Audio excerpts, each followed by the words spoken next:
Olá pessoal, sejam bem-vindos a mais uma aula dentro dessa nossa programação de lives. Nós temos programadas aí 12 lives para acontecerem até a semana onde vai acontecer a imersão quebrando paradigmas com pinos. A imersão está estruturada de uma maneira que você possa fechar o cerco, entender e montar um quebra-cabeça de todos os itens que são determinantes na sua caminhada para a construção de pinos que sejam mais rápidos, pelo menos 2 vezes mais rápidos do que o normal que você está acostumado a fazer, que não fraturem e que não tenham perdas por cimentação. Então a primeira questão importante dentro disso daí, dentro do aspecto das possibilidades de falha que nós vamos reverter destruindo os paradigmas, ela iniciou a abordagem para você entender como você pode se formar melhor, destruir alguns desses paradigmas, buscar conhecimento, para obter segurança, e até culminar ontem, quando nós começamos a falar especificamente sobre esse tema, sobre fraturas, as causas das fraturas, as discretizações dos diferentes materiais, como eles podem interagir com a estrutura, ou seja, te norteando um caminho. Mas a partir do momento que te surge um caminho, também te surge uma dúvida, baseada num paradigma. Essa dúvida, poxa, beleza, mas se existe a tal possibilidade de fratura, como é que eu posso me livrar disso? Então esse é o tema de hoje. Hoje nós entramos numa outra parte, um outro lado da moeda, que são aquilo que são sabotadores, aquilo que te atrapalha, é o obstáculo. É possível dominar os pinos para que eles sejam super resistentes? É possível sim, e nós vamos ver nessa aula como nós temos que lidar com isso.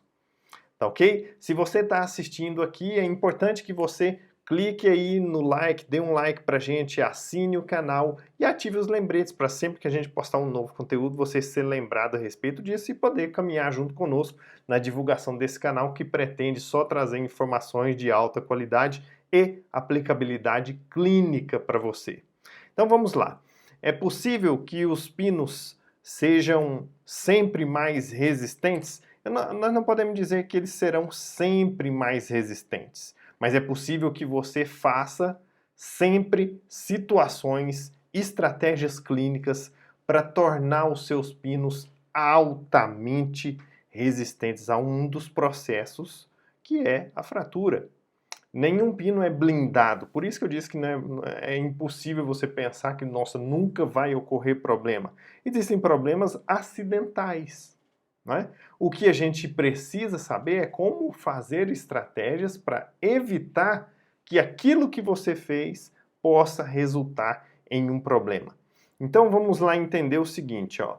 Por que os pinos fraturam? Além de todas as questões que nós já vimos desde ontem, você tem itens pertinentes então ao material, a quantidade de remanescente. A quantidade de remanescente é um dos itens principais que nós devemos sempre pensar.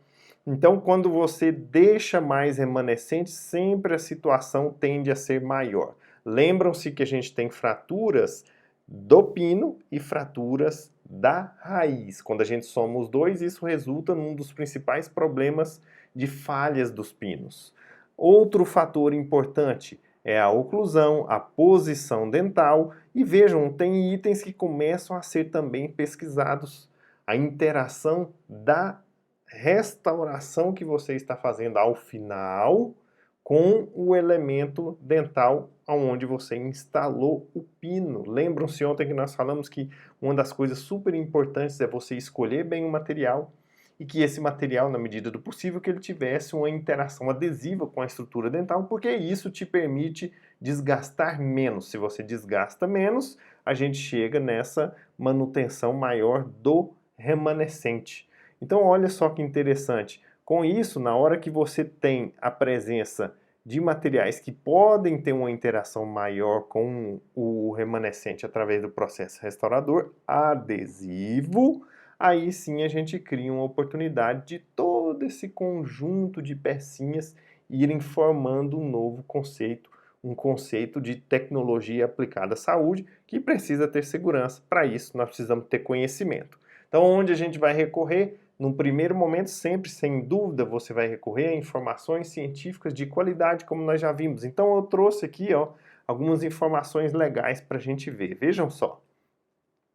Existem dois grandes grupos que pesquisam, que fazem muita pesquisa clínica com pinos e vão acompanhando essas situações para a gente ver o que acontece. Infelizmente, as pesquisas clínicas com pinos elas ainda são muito escassas, existem poucas, existem muitas pesquisas laboratoriais. Eu desenvolvi um novo tipo de pino, coloco, faço um teste, etc. Agora, aquilo em aplicação na boca, sendo acompanhado por muito tempo, com todo o rigor que precisa ser feito, é um pouco escasso ainda. Então, existem dois grandes grupos liderados pelo professor Marco Ferrari e pelo professor Michael Naumann, como nós estamos vendo aí. Esses são dois dos artigos base que eu selecionei para a gente conversar aqui hoje. Eu vou mostrar primeiro dados desse aí do lado esquerdo para nós. Então vejam aí o seguinte, nesse estudo, esse estudo é uma continuidade de outros estudos que eles já fizeram no passado, né? Então aqui ele está publicado, esse estudo no Journal Dental Research em 2017, onde eles fizeram acompanhamento de casos clínicos com pinos de fibra restaurados com diversos tipos de coroas. Então tem coroas metalocerâmicas, tem coroas totalmente cerâmicas aí, e foram acompanhando ao longo de 7 anos. Então um estudo prospectivo, né? Fizeram e foram acompanhando esse pessoal. O que eles viram ao longo de 7 anos? Vejam só, uma durabilidade em torno de 70% de sucesso. 30% mais ou menos foram as quantidades de falhas ao longo de 7 anos. Poxa, então quer dizer que ao longo de 7 anos, daqueles 100 pinos que eu fiz, 30 deles, segundo essa expectativa aqui, podem falhar? Sim, de acordo com a metodologia, os materiais, as coisas que foram feitas nesse estudo. É importante que a gente se atenha a isso, porque cada estudo tem uma metodologia, um material, uma questão diferente e acaba funilando muito. Então, por exemplo, a gente não encontra estudos clínicos de longevidade de pinos que são reembasados. E nós estamos carecas de saber que quando você faz um pino reembasado, a chance dele fraturar, de ter problemas é muito menor. Mas ainda não existem estudos a longo prazo com isso. Então, existe muita evolução que ainda carece de estudos clínicos que mostrem o grande potencial que existe. E quando a gente faz a aplicação dessas situações na nossa clínica diária, eu, Rodrigo, as pessoas que eu posso ajudar, me mostram sempre uma longevidade bem interessante, que é esse o princípio, então, que a gente está aqui para trazer para vocês durante toda essa jornada de crescimento de cada um de nós aqui em conjunto. Então, vejam só, uma questão importante que ele acaba abordando aqui, embora ela seja muito questionável, né? Vejam só, se existe mais de 50% de estrutura dental remanescente na parte coronária, aí essa taxa de 70% ela sobe para 90% de sucesso. Mas aí eu te pergunto, poxa, se tem tanta estrutura lá, será que o pino é necessário? Talvez ele não seja necessário. Agora, isso traz uma informação que comprova ainda mais aquela nossa suposição lá no início, né? Os pinos fraturam quando você tem menos remanescente. Então, quanto mais remanescente tiver, melhor. Portanto, prepare o mínimo possível. Essa é a grande mensagem. Quanto menos pudermos desgastar o dente para inserir um pino, esta é a melhor conduta com a intenção de preservar todo o complexo e evitar as fraturas que acometem o pino e principalmente as fraturas que acometem o remanescente radicular, que são as que mais ocorrem. Vamos ver aqui outro estudo interessante, ó. O estudo do Naumann de 2012, depois ele tem outros estudos também ao longo da sua carreira aí, né? Vou falar do outro dia aí de 2017 também, mas ele faz um acompanhamento aqui em torno, esse aqui de 2012, é o primeiro trabalho que faz um acompanhamento clínico de pinos de fibra ao longo de 10 anos de estudos clínicos. Então vejam que ele mostrou uma taxa de falha anual em torno de 4,6% nos 10 anos e 4,6% significaria o seguinte, que ao longo do ano eu fiz 100 pinos, praticamente 5, né? 5 deles vão falhar. Poxa, nossa, que ruim, né? Falharam 5. No outro ano, aí você tem mais 5%, mais 5%, mais 5%. Então, na hora que você faz uma contabilidade ao longo do tempo, né, lógico que essa é uma somatória aí dos índices de falha, a gente acaba ao longo de 10 anos tendo uma quantidade de falhas importantes. Olha só, 58,2% são aqueles que sobrevivem e 41,8%, né? 41,8% falharam. Mas olha só, por mais assustador que isso possa parecer, só para que você tenha um comparativo, você tem casos de restaurações de resina composta que duraram bastante tempo, né? Eu tenho um caso clássico, porque foi feito na minha mãe, com uma durabilidade de 13 anos de resinas anteriores, feitas de lateral a lateral, e que nós só fomos trocar depois desses 13 anos pela oportunidade de trabalho, que ela precisava de várias outras questões para fazer uma reabilitação. Senão, isso estava aí presente até hoje. Então vejam só que interessante. Por mais que a gente tenha essas informações, a gente precisa interpretar isso com cuidado para que a gente traga o que é de benefício para a sua atividade clínica e não fique bitolado achando que sempre vai haver um problema e vai falhar. Na verdade, a gente vai atuar de uma maneira absolutamente diferente.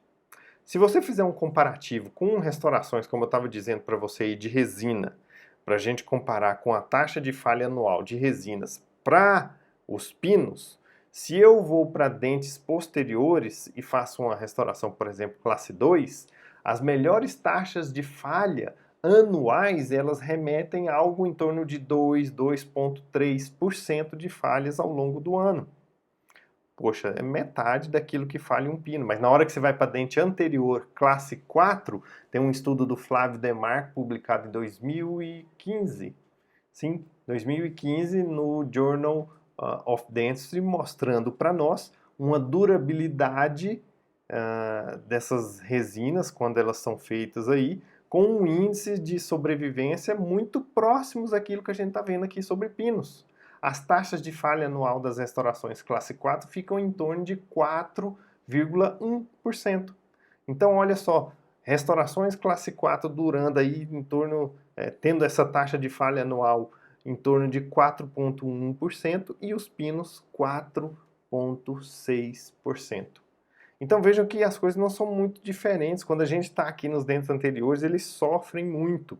Por isso a gente precisa saber como lidar em todos esses aspectos aqui, para que esses índices médios que existem na literatura, eles sejam a exceção do nosso consultório. Quais são os grandes problemas que a gente tem e enfrenta ainda naquilo de informação que traz isso daqui para nós? Olha só, eu deixei anotado aqui para nós. Primeira coisa importante, são poucos estudos. Então, esse estudo mesmo aí do Naumann que eu estou mostrando para vocês, ele relata isso, fala, poxa, tem pouca coisa para a gente ter informação e falar assim, ó, isso vai durar mesmo realmente esse tanto. Então, eu estou dando um panorama para você ter uma noção de expectativa, mas eu tenho certeza que adotando tudo que nós estamos aprendendo juntos, a possibilidade é muito maior. Depois, tem um outro problema que é um dos maiores problemas de estudos clínicos, principalmente nessa situação. Quando o paciente recebe um pino e está tudo ok, ele abandona o restante do tratamento. Então, isso aqui remete a uma questão dentro de pesquisa científica que eles chamam de patient dropout, ou seja, o paciente abandona a sequência daquela pesquisa.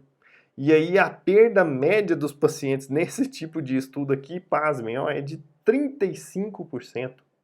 Então, 35% dos pacientes abandonam e a gente tem uma dificuldade muito grande.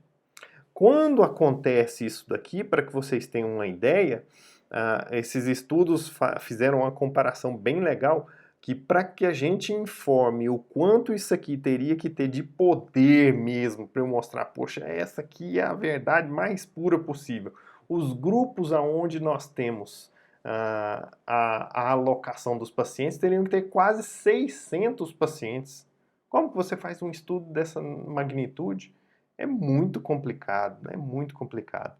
E outro problema grande, cada estudo tem um método diferente. Então, às vezes, o melhor protocolo de todos que existe não é aquele que foi idealizado e estudado naquele estudo que iniciou há muito tempo atrás.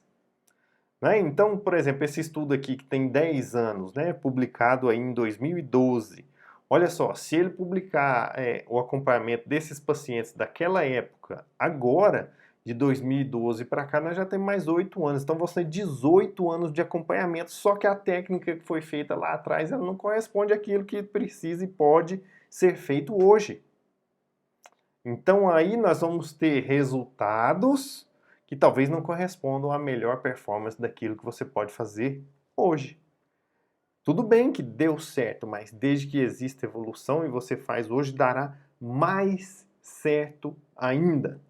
Então, esse é o ponto importante da gente discutir. Então, olha só.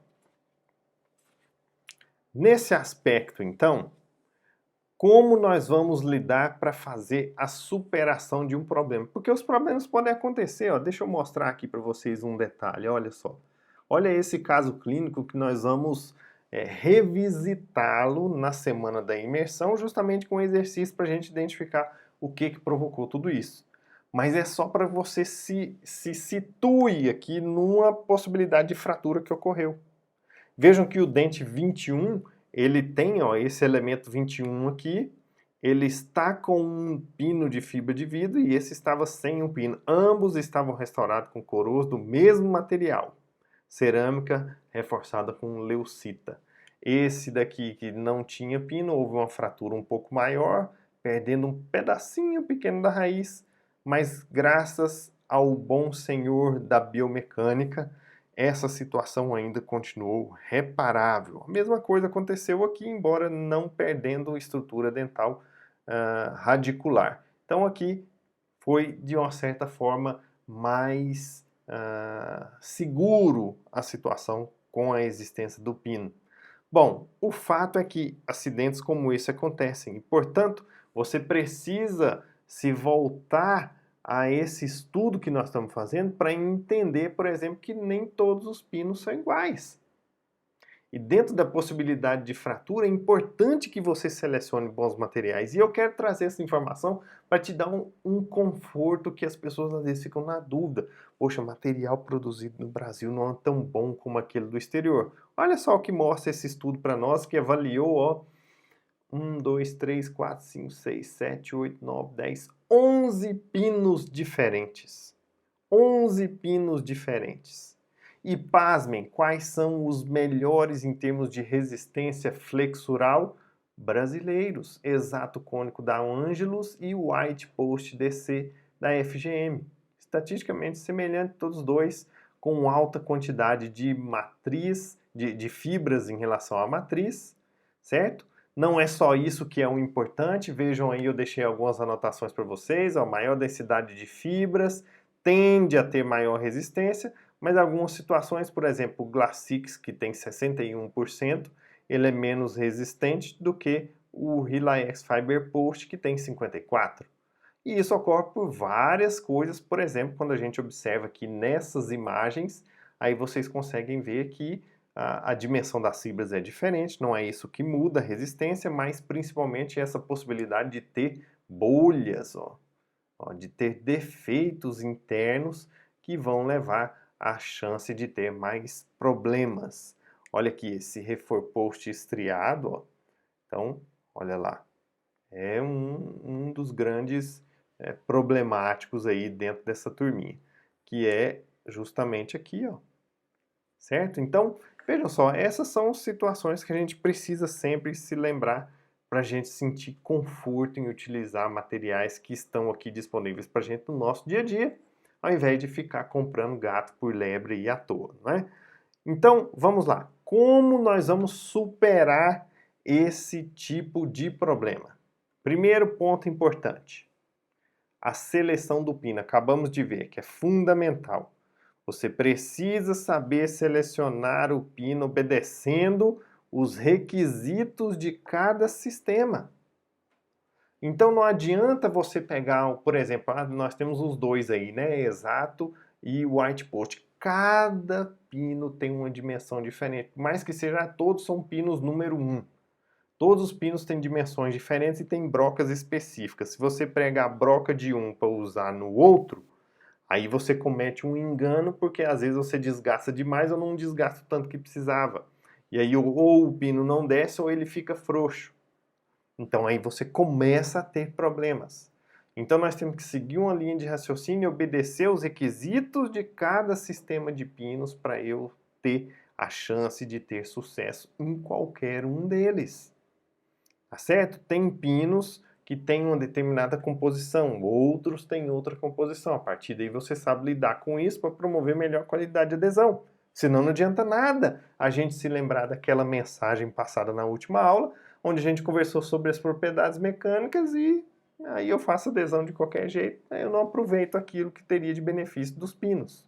Então é preciso se lembrar disso, é preciso se lembrar dos requisitos dos preparos, para os metálicos também, né? Então tudo isso precisa ser lembrado. O fato é que sempre reduzir quantidade de desgaste é elementar. Isso vai servir, viu, gente, para qualquer situação, viu? Não é só para pinos, não. Para qualquer situação restauradora que você tiver na sua vida aí. Reduzir a quantidade de desgaste sempre provoca benefícios em termos de resistência de todo o conjunto restaurado, adesivamente restaurado. Outro ponto fundamental: seu paciente casa com você. Você precisa de consultas regulares. Por quê? Porque você pode identificar uma possibilidade de correção de um eventual problema antes dele acontecer. Existem situações, às vezes você vê uma pequena lasca de resina. Nesses locais pode ser um fator concentrador de tensões que leva a uma futura falha e daí você poderia fazer um repolimento, fazer um recontorno e melhorar aquela situação. Então é importante que consultas regulares sejam feitas para que você detecte possibilidades de problema o quanto antes. Respeite as limitações de cada situação clínica que você for viver. Então existem situações, por exemplo, de canais curvos, canais curtos. Deixa eu mostrar uma situação dessa aqui para você. Olha só que interessante. Essa é uma situação clínica de um canal que aparentemente você acredita que ele não seja ruim de ser aproveitado clinicamente, mas quando você vai fazer as medidas, olha aí do lado, ó. Deixa eu pegar minha ponteirinha aqui para mostrar para vocês. Olha aqui, essa raiz ela já é mais curva, apesar dela ser longa, ela é mais curva. Essa daqui é um pouco mais plana, mas ela é mais curta. Eita, e agora, né? Então vamos passar para o lado de cá. Ó. Na hora que eu meço lá de remanescente endodôntico e eu quero deixar aquela média de 5, né? Posso deixar até 3, mas o ideal é você deixar aí de 3 até 5 milímetros. Então o que resta para a gente colocar de pino ali é muito pouco. É muito pouco. Então vejam qual foi a situação dessa paciente. Ela chegou para a gente com a peça protética solta. Desconsiderem as outras questões que nós temos aqui, vamos focar nesse. Ela precisa de outros tratamentos, sim, sem dúvida. Mas ela já chegou para a gente com a peça solta, então vocês estão vendo que tem estrutura dental ainda, mas a câmara pulpar é menor do que aquilo que a gente precisava. Então vejam que câmara pulpar pequena, não havia pino aí instalado, um dente tratado endodonticamente, e aí chance de fratura. Ainda bem que essa fratura que ocorreu, ela pode e é reparável, assim como a maior parte das fraturas que ocorrem relatadas naqueles estudos que eu mostrei lá para vocês, aqueles acompanhamentos clínicos de 7 e 10 anos, as fraturas tendem a ser reparáveis quando feitas com pinos de fibra. Maravilha, então olha só como fizemos nesse elemento. Houve uma possibilidade ali de 7 milímetros dentro do canal, medindo esse daqui. Depois nós fizemos todo o preparo, a inserção do pino, a cimentação desse pino, o tratamento adesivo na parte externa e a criação de um núcleo de preenchimento imediatamente.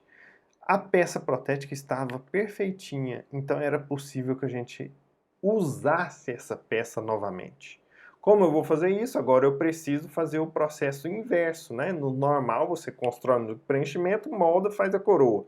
Agora nós já temos a coroa, então eu preciso moldar o núcleo de preenchimento.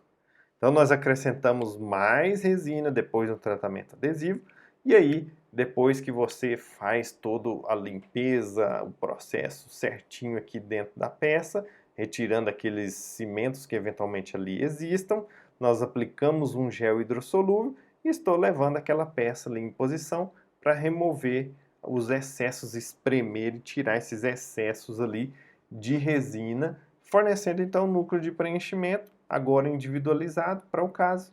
Você consegue depois remover essa pecinha, polimerizar e segue com a sua cimentação adesiva convencional.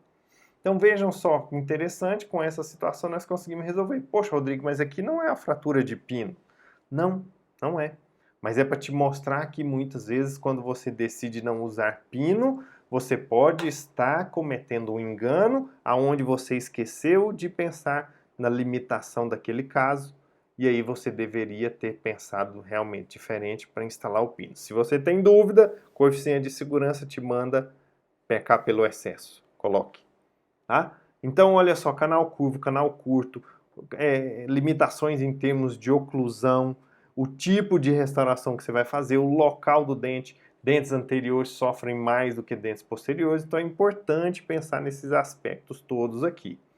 Quais os cuidados que você precisa ter na seleção do material restaurador? Ó? Escolher materiais que tenham capacidade adesiva. Não é? Agora, é óbvio, se eu estou trabalhando com uma cerâmica em cima de um núcleo metálico, aí essa cerâmica não precisa ter adesão, né?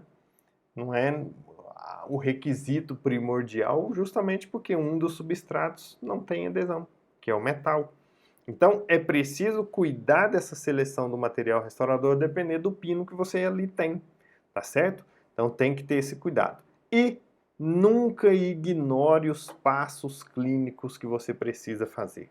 Nós precisamos ter uma palavrinha incrustada em quem se disponibiliza a fazer pinos. Chama esmero técnico. Toda a questão técnica ela é fundamental desde que você forme o quebra-cabeça, né? Eu já falei para vocês desde a primeira live, isso é secundário, mas nunca menos importante porque é decisivo no final do seu resultado. Mas você precisa sempre pensar em fazer o certo e fazer certo aquilo que você julgou como certo. Para isso aqui, então, o que você precisa elementarmente? Diagnóstico. Tem que saber diagnosticar o que é o certo de ser feito. Senão a gente incorre em erros que vão levar uma possibilidade de fratura como essa a não ser acidental, como foi aí nesse caso.